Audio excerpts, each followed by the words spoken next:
I'm here in the dining car with Patrick Vokes, great-grandson of Sir William White, who had played a very, very big part in settling of the West. And we write about him in our literature here at the dining car. And were you surprised?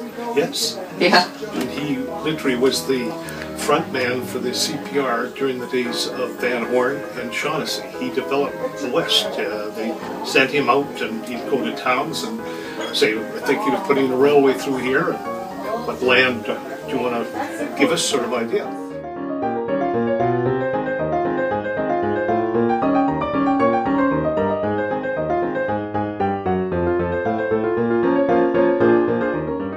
Responsible for negotiating the building of the high-level bridge in Edmonton and also the high-level bridge out of Lethbridge.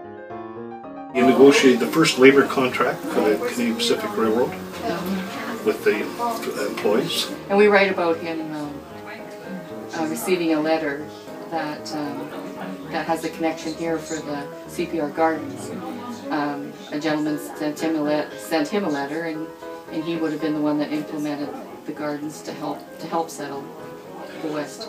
Which makes sense because he was born in Scotland and worked with the railway over there, and of course over in UK, United Kingdom, Scotland, England, all the stations, or most of them, had gardens. The train broke down between Calgary and Winnipeg in wintertime, and word went through to Winnipeg, the head office, and he said, we'll give them all a free meal.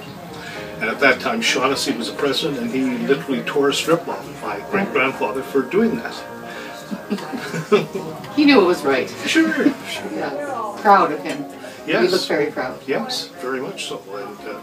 And as I said, it's very hard to find any literature about him because he was under two very powerful men, if that's the word to use, Van Horn and Shaughnessy.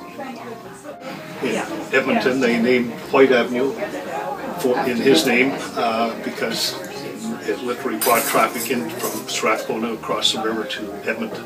And then there's a mountain named after him near Lake Louise, and that was because he lent his business card to the Mountaineering Society so they could travel down to eastern Canada for a conference. He retired in 1912. Oh, okay. And passed away in 1913.